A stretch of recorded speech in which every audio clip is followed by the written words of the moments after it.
Just heard of the Shorty George, got word of the Shorty George. Guess that is the kind of jig made for someone about so big. Better? Better. Okay, picture this. Opening night, our Marquean lights. The Rita Hayworth of this generation, starring Carmelita Cristina Rivera.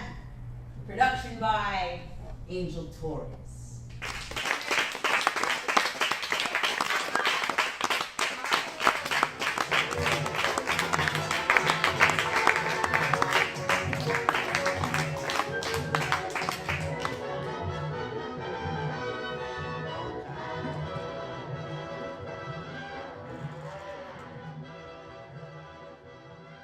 Your name, please, and where you're from?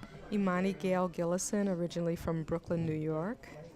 And I'm also an actress. Me and Tina go way back, and I was just so thrilled. I love seeing her work, and I was just blown away tonight just by the crisp and brilliant focus and her transitions into, I literally felt like there were four people in the play. It was just really an amazing piece, and I thought it was very well crafted.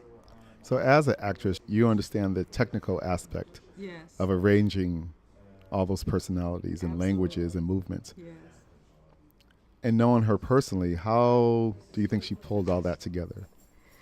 I think she's just someone who really puts the time into fine-tuning, and she always works with really amazing mentors. And so I've always admired her ability to seek out just the right people to help her hone her own skills and direct her in ways that just pull out the best of who she is. But I also just always see this thread of her own wit and humor come through, and just her own passion comes through in just such an amazing, beautiful way. And it always has her signature on it, no matter who's mentoring her. It's really wonderful. Wonderful. And your name and where you're from? Imani Gail Gillison, and I'm from Brooklyn, New York.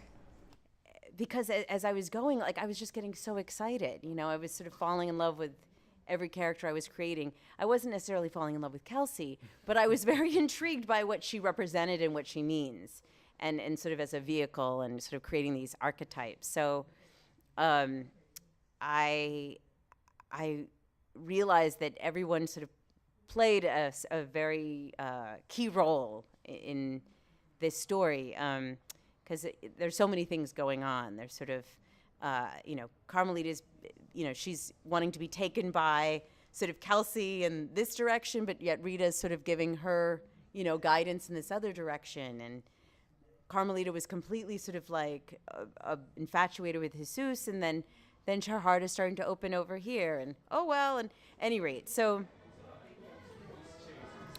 Ask your name, please, and where you're from? David Sank, Oakland, California.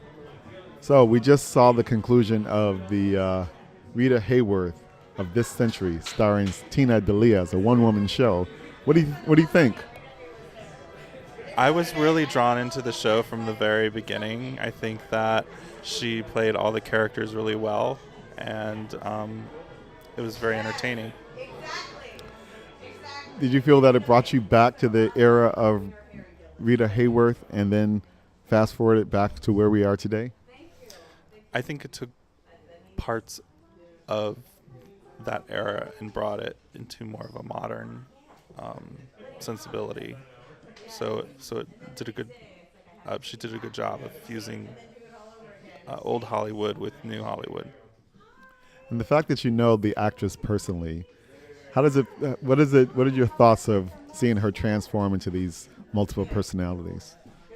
I saw different sides of her that I haven't seen before. I saw she was very funny. She was very sexy, dramatic. Oh, very good. And your name and where you're from? David Sank, Oakland, California. Thank you. I kept workshopping it for a little while and figuring out how the turns and twists. Like Harry Khan's daughter really isn't Kelsey, but that was also a vehicle for me because Harry Khan was for a lot of stars, including Rita Hayworth, is this big Columbia Pictures mogul. He was sort of one of Rita Hayworth's biggest thorns in her side.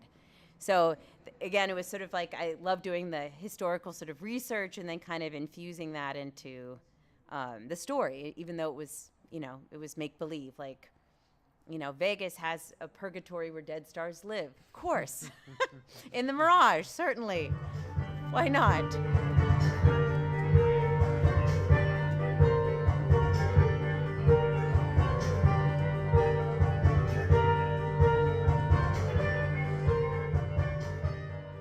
Your name, please, and where you're from. Hi, I'm Troy Dean. I'm here in San Francisco. I'm from San Francisco. Oh, very good. So we just saw the conclusion of the Rita Hayworth of This Generation, starring Tina D'Elia. What are your thoughts about the multiple personalities that we saw acted out on stage? It was a complex presentation, and she did a beautiful job, instantly switching between characters, and there were so many characters that she switched between. It was a lovely experience. I was surprised. It's a one-woman show, and there are so many people in it. I mean, she literally switches personalities in the voice, and I just enjoyed the hell out of it. Did you find it confusing because of all the personalities and one person delivering those personalities, or what was your thoughts on just seeing this constant change come from this one individual? It made me stay awake. It made me pay attention because it was great. I mean, some of it is body gestures, and some of it is verbiage, and some of it is changing languages. I mean, I appreciated the Spanish language, and it made me want to know it a little bit better. And at least I caught most of the pieces that she spoke in Spanish. Very good. How much did you know about Rita Hayworth before the show? I didn't know. I saw the picture leading into the production, and I thought, what a beautiful photograph. And it totally, of that period of time, Rita Hayworth, I could totally see it, spitting image. And it totally educated me on Rita Hayworth. And I want to learn more, actually. This is kind of an interesting thing. I'm going to go home and Google her. Very good. And your name and where you're from? Troy Wardlow. I'm from San Francisco. Thank you. Thank you. Your name, please, and where you're from? Ken Butler, San Francisco. So we just saw the conclusion of the Rita Hayworth show of This Generation, starring Tina D'Elia. What are your thoughts on seeing all those personalities acted out on stage? That was amazing. I had no idea walking in that this is what was going to happen. So she really pulled it off really well. It was really amazing. At some point, I forgot it was one person.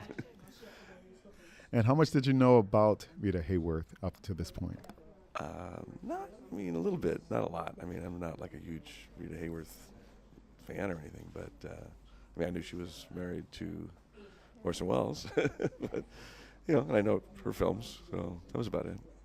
Do you know the actress Tina D'Elia personally? No. No, you don't. Okay, well, very good. Well, thank you so much. And your name and where you're from, please? Ken Butler, San Francisco. Thank you. Thanks. Like, in a way, sometimes when I do this show, there's parts of me that like, I wish I could dip into this world. Many times. Like, I'd never been to Vegas ever in my life before 2006. And I think I started writing this in 2005. Is that true? I started writing this piece in 2010, so I'd been to Vegas once. But when I started writing the characters, before I started writing the play, when I was giving you the legacy, I was writing about Vegas that didn't exist. So I went to Vegas. I was like, I don't care. I want to still write my version. And then it just inspired me to sort of go deeper. Like, what would be in my version of Vegas? And my version of Vegas was I was trying to call up this place that never existed, sort of this classic place. And what would a hidden elevator look like? So what was sort of this classy place that I want to sort of walk into, feel like? And so sometimes I actually feel a little sad because I'm like, I want to be in this place too. Just heard of the Shorty George, got word of the Shorty George. Guess that it's the kind of jig made for someone about so big.